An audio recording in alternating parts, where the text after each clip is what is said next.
Hey guys, welcome back to channel. അപ്പോൾ ഇന്ന് നമ്മൾ കാണാൻ പോകുന്നത് ജീനി മേക്ക് എ വിഷ് എന്ന സൗത്ത് കൊറിയൻ ഡ്രാമയുടെ 3ാമത്തെ എപ്പിസോഡാണ്. അങ്ങനെ കഴിഞ്ഞ എപ്പിസോഡിന്റെ എൻഡിങ്ങിലായിട്ട് ഇബ്ലിസ് എന്ന ആ ഒരു ജീനി ഇപ്പോൾ ഈ മനുഷ്യന്മാരെല്ലാവരും കറപ്റ്റഡ് ആണെന്നൊക്കെ പറഞ്ഞിട്ട് താൻ കുറെ വർഷങ്ങളായിട്ട് കണ്ടുകൊണ്ടിരിക്കുന്ന ഒരു സ്പീഷീസ് മനുഷ്യന്മാരെല്ലാവരും ഒരു അവസരം കിട്ടിക്കഴിഞ്ഞാൽ പണത്തിനും ആഡംബരത്തിനൊക്കെ വീണ് സ്വയം കറപ്റ്റ് ആക്കുന്നവരാണെന്ന് അവൻ പറയുമ്പോൾ എല്ലാ മനുഷ്യന്മാരും അങ്ങനെയല്ലെന്ന് പറഞ്ഞിട്ട് നമ്മുടെ സൈക്കോപാത്ത് നായികയായിട്ടുള്ള യങ് ഇപ്പോൾ അവളുടെ ആദ്യത്തെ ആ ഒരു വിഷ് അവൻ്റെ അടുത്ത് ചോദിക്കുന്നുണ്ട്. അതായത് അന്ന് നൈറ്റ് അവരിനി അടുത്തതായിട്ട് കാണാൻ പോകുന്ന ഏതെങ്കിലും 5 പേരോട് ജീനി തന്റെ അടുത്ത് ചോദിച്ചതുപോലെയുള്ള വിഷസ് അവരുടെ അടുത്തും ചോദിക്കണമെന്നും 5 പേരിൽ ഏതെങ്കിലും 3 പേര് ഇതുപോലെ കറപ്റ്റ് ആയിട്ടുള്ള കാര്യങ്ങൾ ആഗ്രഹിക്കുകയാണെങ്കിൽ പിന്നെ ഒന്നും നോക്കാണ്ട് ജീനിനെ അധികം ബുദ്ധിമുട്ടിക്കാണ്ട് യങ് തന്റെ 3 ആഗ്രഹങ്ങൾ അവന്റെ അടുത്ത് പറയാമെന്നും അതിനുശേഷം ജീനി അവളോട് മുമ്പ് പറഞ്ഞതുപോലെ തന്നെ ജീനിക്ക് അവളെ കൊന്നുകളയാമെന്നും അവളിപ്പോ ജീനിയുമായിട്ട് ഒരു ചാലഞ്ച് വെക്കുന്ന കേട്ടിട്ട് ബാക്കിയുള്ളവർക്ക് വേണ്ടി ഇവള് സ്വന്തം ജീവൻ കളയാനായിട്ട് എടുത്ത ആ ഒരു റിസ്കിനെ കണ്ടിട്ട് ജീനി ആകെ അന്തം വിട്ട് നിൽക്കുന്നുണ്ട്. അങ്ങനെ പിന്നീട് നമ്മൾ കാണുമ്പോൾ ജീനി ആകട്ടെ അവൻ എങ്ങനെയാണ് ദൈവത്തിന്റെ വാക്ക് കേൾക്കാണ്ട് മനുഷ്യന്മാരെ റെസ്പെക്ട് ചെയ്യാണ്ട് അവരുടെ മുമ്പിൽ തല കുനിക്കാനായിട്ട് തയ്യാറാവാത്തതിന്റെ പേരിൽ സ്വർഗത്തിൽ നിന്ന് പുറത്തേക്ക് ആക്കപ്പെട്ടെന്നും ആ ഒരു സമയം ഇങ്ങനെ മനുഷ്യരെ കറപ്റ്റ് ചെയ്യാനായിട്ടുള്ള ഒരു ചാൻസ് അവൻ ദൈവത്തിന്റെ അടുത്ത് ചോദിച്ചു വാങ്ങിച്ച ഒരു കഥയൊക്കെ വീണ്ടും അവളുടെ അടുത്ത് പറഞ്ഞ് അവൻ അങ്ങനെ നടന്നുകൊണ്ടിരിക്കെ തന്നെ അവരുടെ മുമ്പിലേക്ക് ആദ്യത്തെ ഒരു ലേഡി വരുന്നുണ്ട്. അവളെ കാണുമ്പോൾ തന്നെ ഇവളാണ് തന്റെ ടാർഗറ്റ് എന്ന് ജീനിക്ക് മനസ്സിലാകുന്നുണ്ട്. അവളുടെ പേര് ഇംസിയോൺ എന്നായിരുന്നു. മാത്രമല്ല അവളാകട്ടെ അവളുടെ അടുത്തുണ്ടായിരുന്ന ഒരു സ്റ്റോറിൽ വളരെ കഷ്ടപ്പെട്ട് വർക്ക് ചെയ്തുകൊണ്ടിരിക്കുന്ന എപ്പോഴും തന്റെ സീനിയർ ആയിട്ടുള്ള സ്റ്റാഫുകളുടെ കയ്യിൽ നിന്ന് സ്കോൾഡ് ചെയ്യപ്പെട്ടും ബുള്ളി ചെയ്യപ്പെട്ടും ജീവിതം അടുത്ത ഒരാളാണെന്ന് അവളുടെ ആ ഒരു അപ്പിയറൻസും അവൾ സംസാരിക്കുന്ന കേൾക്കുമ്പോഴൊക്കെ നമുക്ക് മനസ്സിലാക്കാനായിട്ട് സാധിക്കും. അങ്ങനെ അവൾ കടന്നു പോകുമ്പോൾ തന്നെ അവളുടെ ആ ഒരു ലുക്ക് എന്താണെന്ന് തനിക്ക് നന്നായിട്ട് അറിയാമെന്നും ഇങ്ങനെയുള്ള ആൾക്കാരാണ് കൂടുതൽ കറപ്റ്റ് ആവാനായിട്ട് ഏറ്റവും ചാൻസ് എന്നും ജീനി പറയുന്നുണ്ട്. അങ്ങനെ പിന്നീട് അവർ വീണ്ടും നടന്നുകൊണ്ടിരിക്കെ തന്നെ അവിടേക്ക് ഇപ്പൊ ഇവരുടെ 2ാമത്തെ ആള് വരുന്നുണ്ട്. അതാകട്ടെ ബൂ എന്ന് പറയുന്ന നമ്മുടെ യങ്ങിന്റെ തന്നെ പഴയ ഒരു സ്കൂൾ മേറ്റ് ആയിരുന്നു. നിലവില് അവളൊരു ബാങ്കിലാണ് വർക്ക് ചെയ്യുന്നെങ്കിലും അവൾക്ക് അത്രയും ഏർണിങ്സ് ഒന്നും കിട്ടാത്തതുകൊണ്ട് അവളിപ്പോ നമ്മുടെ യങ് ധരിച്ചിരിക്കുന്ന എക്സ്പെൻസീവ് ആയിട്ടുള്ള ബാഗുകളും ഡ്രസ്സുകളൊക്കെ നോക്കിയിട്ട് നീ ഇത്രയും ഏർണിങ്സ് ഒക്കെ ഉണ്ടാക്കുന്നുണ്ടെന്നുള്ള രീതിയിൽ അവളുടെ അടുത്ത് സംസാരിക്കുമ്പോൾ അവൾക്കും ഈ പറയുന്ന പോലെ പൈസയുടെ ആവശ്യങ്ങളുണ്ടെന്നും അതുകൊണ്ട് ഇവളും തന്റെ ആ ഒരു 2ാമത്തെ ടാർഗറ്റ് ആയിട്ട് പെർഫെക്റ്റ് ആണെന്നുള്ള കാര്യം ജീനി മനസ്സിലാക്കുന്നുണ്ട്. അങ്ങനെ അവർ സംസാരിച്ച് നീങ്ങവേ ആ ഒരു ജീനിയുടെ അടുത്തേക്ക് ഇപ്പോ ഒരു ഡോഗ് വന്ന് അവനെ നോക്കി കുറയ്ക്കുന്നുണ്ട്.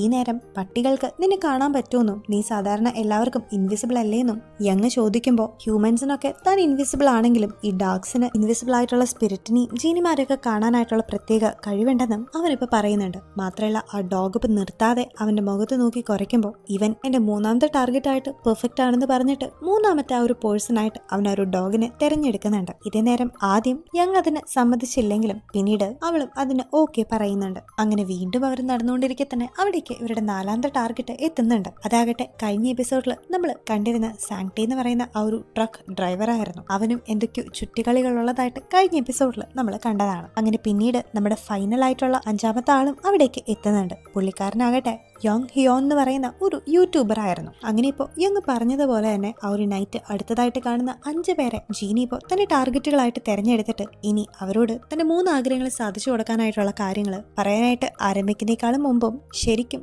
യങ് തന്നെ മനസ്സിലാക്കിയിട്ടില്ലെന്നും നീ വിചാരിക്കുന്ന പോലെയല്ല, നീ ഇപ്പൊ പറഞ്ഞ ആ ഒരു ആഗ്രഹം വെച്ച് എനിക്ക് ഈ ഒരു വേൾഡിനെ തന്നെ വേണമെങ്കിൽ നശിപ്പിക്കാൻ പറ്റുമെന്നും ഇപ്പൊ നീ കാണിച്ചു തന്ന ഈ 5 പേരും വളരെ പെത്തറ്റിക് ആയിട്ടുള്ള മനുഷ്യന്മാരാണെന്നും എന്തെങ്കിലും ഒരു സാഹചര്യം കിട്ടുകയാണെങ്കിൽ അവർ തീർച്ചയായിട്ടും കറപ്റ്റഡ് ആകുമെന്നും അവൻ പറയുന്നുണ്ട്. മാത്രമല്ല തന്നെ അവൾ വളരെയധികം അണ്ടർ എസ്റ്റിമേറ്റ് ചെയ്തിരിക്കുകയാണെന്നും നീ വിചാരിക്കുന്ന പോലെ ഞാൻ അത്ര നല്ല ജീനിയൊന്നല്ലെന്നും ശരിക്കും ഞാനാണ് ഈ ലോകത്തിലെ ഏറ്റവും ഈവിൾ ആയിട്ടുള്ള ജീനിയെന്നും എന്റെ പേര് സാത്താൻ എന്നാണെന്നും അവനിപ്പോൾ റിവീൽ ചെയ്യുന്നുണ്ട്. പക്ഷെ അവനാണ് ഇങ്ങനെ ഏറ്റവും വേസ്റ്റ് ആയിട്ടുള്ള ജീനിന്ന് അവനിപ്പോൾ അവളുടെ മുമ്പിൽ റിവീൽ ചെയ്യുന്നെങ്കിലും അത് കേട്ടിട്ട് പോലും ഒട്ടും തന്നെ വെറീഡ് ആകാണ്ട് ഒരു ഇച്ചിരി പോലും ടെൻഷൻ അടിക്കാതെ നിൽക്കുകയാണ് യങ്.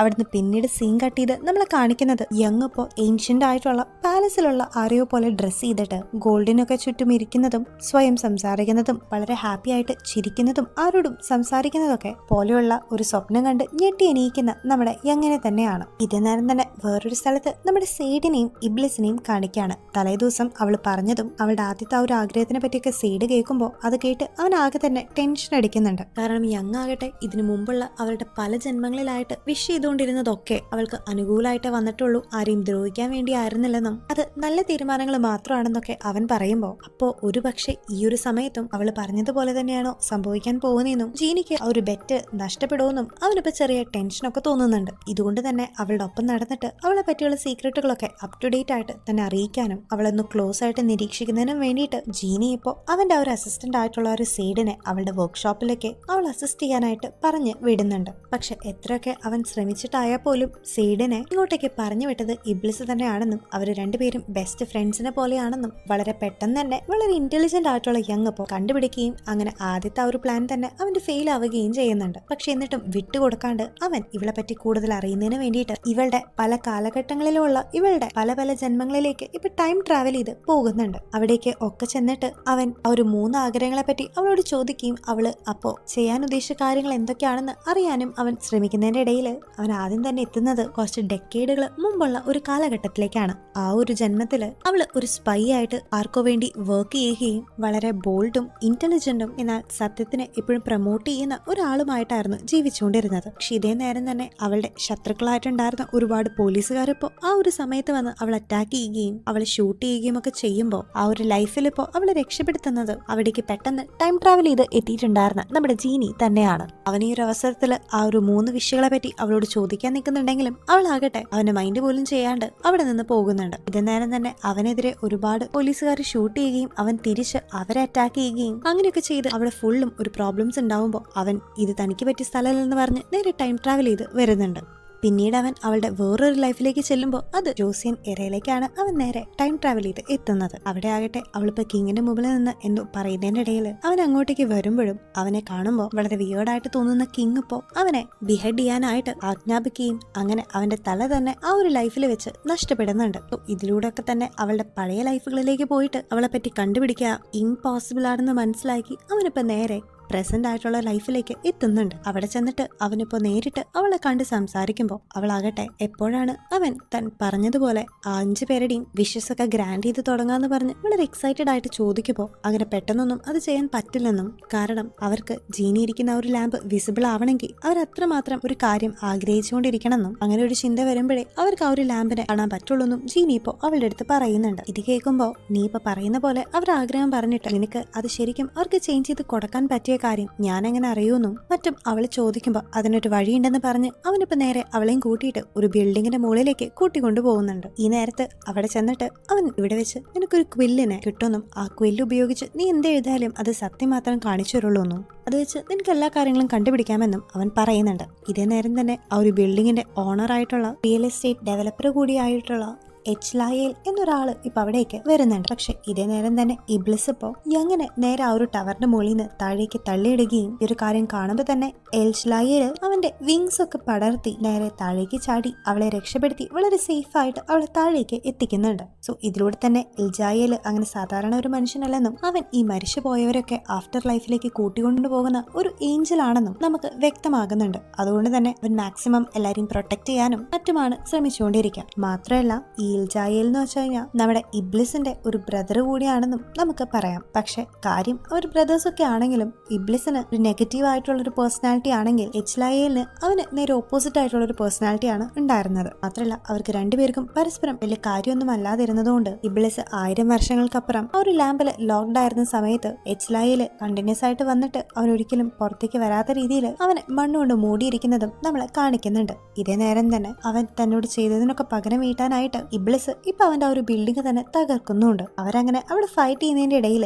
യങ് ആകട്ടെ നേരത്തെ അവളെ ഇച്ച്ലായേൽ രക്ഷപ്പെടുന്നതിന്റെ ഇടയിൽ അവന്റെ മീതെ നിന്ന് പറിച്ച ആ ഒരു ഫെദർ എടുത്തിട്ട് അതിനെ ക്വില്ലാക്കിയിട്ട് ഉപയോഗിച്ച് ഒരു പേപ്പറിൽ ഒരുപാട് കാര്യങ്ങൾ എഴുതി നോക്കുന്നുണ്ട്. കാരണം ആ ഒരു ക്വില്ല് വെച്ച് എന്തെഴുതിയാലും അതിന് സത്യം മാത്രമേ കാണിക്കാനായിട്ട് സാധിക്കുമായിരുന്നുള്ളൂ. അങ്ങനെ ഇപ്പോ അവള് താൻ ഗ്രാൻഡ്മയുടെ ബേർഡൻ ആണെന്നുള്ള രീതിയിൽ ആ ഒരു പേപ്പറിൽ ആ ഒരു ക്വില്ല് വെച്ച് എഴുതുമ്പോൾ അതിന്റെ മഷി പതിയെ മാഞ്ഞിട്ട് താൻ ഗ്രാൻഡ്മയുടെ ബേർഡൻ അല്ലെന്നും താൻ ഗ്രാൻഡ്മയുടെ ഒരു സ്ട്രെങ്ത് ആണെന്നും അതിൽ എഴുതി കാണുമ്പോൾ അത് കാണുന്ന അവള് വളരെയധികം സന്തോഷിക്കുന്നുണ്ട്. അങ്ങനെ അതിനുശേഷം പിന്നീട് നമ്മളെ കാണിക്കുന്നത് ആ ഒരു സ്റ്റോറിൽ വർക്ക് ചെയ്തുകൊണ്ടിരിക്കുന്ന നമ്മുടെ ജീനിയുടെ ആദ്യത്തെ ടാർഗറ്റ് ആയിട്ടുള്ള ഇംസിയോണിനെയാണ്. നേരത്തെ നമ്മൾ പറഞ്ഞതുപോലെ ഇപ്പൊ അവളുടെ സീനിയർ ആയിട്ടുള്ള ആ ഒരു സ്റ്റാഫ് ഇപ്പോൾ ബാക്കിയുള്ള എല്ലാവരുടെയും മുമ്പിൽ വെച്ച് അവളെ ഇൻസൾട്ട് ചെയ്ത് സംസാരിക്കുമ്പോൾ ആകെ ഡെസ്പാകുന്ന അവളുടെ മുമ്പിലേക്ക് ഇപ്പോൾ അവൾ ഒറ്റയ്ക്കായിരിക്കുന്ന സമയത്ത് ആ ഒരു ലാമ്പ് പ്രത്യക്ഷപ്പെടുകയും അതിന്റെ അകത്ത് നിന്ന് ജീനി വന്നിട്ട് അവളുടെ ഏതെങ്കിലും 3 ആഗ്രഹങ്ങൾ സാധിച്ചു കൊടുക്കാമെന്ന് പറയുമ്പോൾ അടുത്ത സീനിൽ നമ്മൾ കാണുന്നത് തൊട്ടടുത്ത ദിവസത്തെ അവരുടെ മീറ്റിംഗിലേക്ക് ഇപ്പോൾ ആ ഒരു സീനിയർ ആയിട്ടുള്ള സ്റ്റാഫിന്റെ അവളെക്കാളും വലിയ സൂപ്പർവൈസറും മാനേജറും ആയിട്ട് അവളുടെ ബോസ് ആയിട്ട് വരുന്ന ഇംസിയോണിനെ ആണ്. ഫ്ലാഷ് ബാക്കിൽ നേരത്തെ ജീനി പ്രത്യക്ഷപ്പെട്ടപ്പോൾ അവൾ യൂസ് ചെയ്തിരുന്ന ഫസ്റ്റ് വിഷ് അവളുടെ ആ ഒരു സീനിയർ മാനേജറിനേക്കാളും ഒരു ഉയർന്ന പോസ്റ്റിലേക്ക് ആകണം എന്നതാണെന്ന് നമ്മളെ കാണിക്കുന്നുണ്ട്. അങ്ങനെ ഇംസിയോണ്ട് ആ ഒരു കാര്യത്തിൽ അവൾ കറക്റ്റ് ആണെന്നുള്ള കാര്യം ഇബ്ലിസ് ഇപ്പോൾ യങ്ങിന്റെ അടുത്ത് പറയുമ്പോൾ ഇടയ്ക്കിടയ്ക്ക് അവരിങ്ങനെ സംസാരിക്കുന്നതിന്റെ ഇടയിൽ തന്നെ യങ് ഇടയ്ക്കിടയ്ക്ക് മിഞ്ചി മിഞ്ചി എന്ന് പറയുന്ന കേട്ടിട്ട് ശരിക്കും മിഞ്ചി നീയും എങ്ങനെയാണ് കമ്പനി ആയെന്നും അവൾ ആരാണെന്നും ചോദിക്കുമ്പോൾ ഫ്ലാഷ് ബാക്കിൽ ഇവരുടെ സ്കൂളിംഗ് കാലഘട്ടത്തിൽ മിഞ്ചിനെ ഒരുപാട് ബുള്ളീസ് ചേർന്ന് ഉപദ്രവിക്കുമ്പോൾ അവൾ അതിൽ നിന്ന് രക്ഷപ്പെടുത്തിയിട്ട് ആ ഒരു ബുള്ളീസിനൊക്കെ ഇട്ട് 8ന്റെ പണി കൊടുത്തത് യങ് ആണെന്നും അന്ന് മിഞ്ചിക്ക് ഇവളുടെ ഒപ്പം കൂട്ടുകൂടാനായിട്ട് യാതൊരു താല്പര്യം ഉണ്ടായിരുന്നില്ലെങ്കിലും യങ് തന്നെ അവളുടെ അടുത്തേക്ക് പോയിട്ട് അവർ ലൈഫ് ലോങ് ഫ്രണ്ട്സ് ആവണമെന്ന് പ്രോമിസ് ചെയ്യിപ്പിക്കുകയും ചെയ്തതൊക്കെ നമ്മളെ കാണിക്കുന്നുണ്ട്. ഇതേ നേരം വീണ്ടും ആ ഒരു ഏഞ്ചലിനെ കാണിക്കുകയാണെങ്കിൽ അവനിപ്പോ യങ്ങും ഇബ്ലിസും തമ്മിലുള്ള ആ ഒരു വിഷിന്റെ കാര്യങ്ങളൊക്കെ അറിയുന്നുണ്ട്. മാത്രമല്ല ഇപ്പൊ അവന്റെ അസിസ്റ്റന്റ് ആയിട്ടുള്ള ഐറം എന്ന് പറയുന്ന ഒരു പെൺകുട്ടി അവിടേക്ക് വന്നിട്ട് അവന് വേണ്ട ഇൻഫർമേഷൻസ് ഒക്കെ അവനെ കൊടുക്കുന്നത് നമ്മളെ കാണിക്കുന്നുണ്ട്. ശരിക്കും ഈ ഐറം ആകട്ടെ ഒരു വൈറ്റ് കളറിലുള്ള ഒരു ഔള് ആണ്. മാത്രമല്ല അവളും ആ ഒരു ഏഞ്ചലിനെ പോലെ ആളുകളെ പ്രൊട്ടക്ട് ചെയ്യുന്ന അങ്ങനെ ഒരു പോസിറ്റീവ് ആയിട്ടുള്ള ഒരു ക്യാരക്ടറുള്ള ഒരു പേഴ്സണാലിറ്റി ആണെങ്കിലും അവളും നമ്മുടെ ഇബ്ലിസിന്റെ ഒരു വർക്കർ ആയിട്ടുള്ള സെയ്ഡും നല്ല ഫ്രണ്ട്സ് ആണെന്നുള്ള കാര്യം നമ്മളിപ്പോ കാണിക്കുന്നുണ്ട്. അങ്ങനെ പിറ്റേ ദിവസം ആകുമ്പോഴത്തേക്കും സെയ്ഡ് ഇപ്പൊ പോയിട്ട് കുറച്ച് ദിവസങ്ങൾക്കുള്ളിൽ അവൻ യങ്ങിന്റെ ഭാഗത്ത് നിന്ന് ഒബ്സർവ് ചെയ്ത് കണ്ടുപിടിച്ച കാര്യങ്ങളൊക്കെ നേരെ ചെന്ന് ഇബ്ലിസിനെ അറിയിക്കുന്നുണ്ട്. അവള് വളരെ സ്ട്രിക്റ്റ് ആയിട്ടുള്ള റൂട്ടീൻ ഫോളോ ചെയ്യുന്ന ആളാണെന്നും ചില ദിവസം അവൾ സീ ഡൈവിങ്ങിന് പോകുന്നു, വേറെ ദിവസം അവൾ ഹൈക്കിങ്ങിന് പോകുന്നൊക്കെ പറയുമ്പോൾ ശരിക്കും ഇതൊക്കെ അവളുടെ റൂട്ടീൻ അല്ലെന്നും പകരം ഒരു പക്ഷെ അവളുടെ മുത്തശ്ശിയെങ്ങാനും മരിച്ചു പോവുകയാണെങ്കിൽ അതിനുശേഷം താൻ ആക്സിഡന്റ് ആയിട്ട് മരിച്ചു എന്ന രീതിയിൽ അവളുടെ മരണത്തിനെ ഫ്രെയിം ചെയ്യാനായിട്ട് അവൾ ഉപയോഗിക്കുന്ന ടെക്നിക്കുകളാണെന്നും ഇബ്ലിസിന് മനസ്സിലാകുന്നുണ്ട്. മാത്രമല്ല അവര് രണ്ടുപേരും കൂടി ഇപ്പൊ അവളുടെ സ്റ്റോർ വിസിറ്റ് ചെയ്യുമ്പോൾ അവിടെ കോഫൻസ് കൂടി കാണുന്ന അവൻ എങ്ങാനും മുത്തശ്ശിക്ക് എന്തെങ്കിലും പറ്റുകയാണെങ്കിൽ അതിനെ തുടർന്ന് യങ് എന്തായാലും സൂസൈഡ് ചെയ്യുന്നുള്ള കാര്യം ഉറപ്പിക്കുന്ന കാരണം കൊണ്ട് പിന്നീട് അങ്ങോട്ട് കുറച്ച് ദിവസത്തേക്ക് ഇബ്ലിസ് അവന്റെ മാക്സിമം ആ ഒരു മുത്തശ്ശി ചെയ്യുന്ന എല്ലാ പണികളും ചെയ്തിട്ട് മുത്തശ്ശിയെ പ്രൊട്ടക്ട് ചെയ്ത് സേഫ് ആക്കി വെക്കാൻ നോക്കുന്നതാണ് നമ്മളെ കാണിക്കുന്നത്. അങ്ങനെ അന്നത്തെ വർക്കുകൾക്കൊക്കെ ശേഷം യങ് ഇപ്പോൾ നേരെ നമ്മുടെ ജീനിനെയും കൂട്ടിയിട്ട് അവളുടെ സ്ഥിരം റുട്ടീൻ ആയിട്ടുള്ള ഫാൻസി റെസ്റ്റോറൻറ്റിലേക്ക് ഡിന്നർ കഴിക്കാനായിട്ട് അവനെയും കൂട്ടിക്കൊണ്ട് പോകുന്നുണ്ട്. അങ്ങനെ ആ ഒരു ഡിന്നർ കഴിക്കുന്നതിന്റെ ഇടയിൽ അവൾക്ക് ഇവിടെ തൊട്ടടുത്തുള്ള ഒരു ഹയസ്റ്റ് ആയിട്ടുള്ള ഏരിയയിലേക്ക് പോകണമെന്ന് അവൾ പറയുകയും ജീനി ഇപ്പോൾ അവളെയും കൂട്ടി അവിടേക്ക് ചെല്ലുകയും ചെയ്യുന്നുണ്ട്. പക്ഷെ അവിടെ അത്രയും റൊമാൻറ്റിക് ആയിട്ടുള്ള ഒരു അറ്റ്മോസ്ഫിയറിന്റെ നടുവിൽ വെച്ചിട്ട്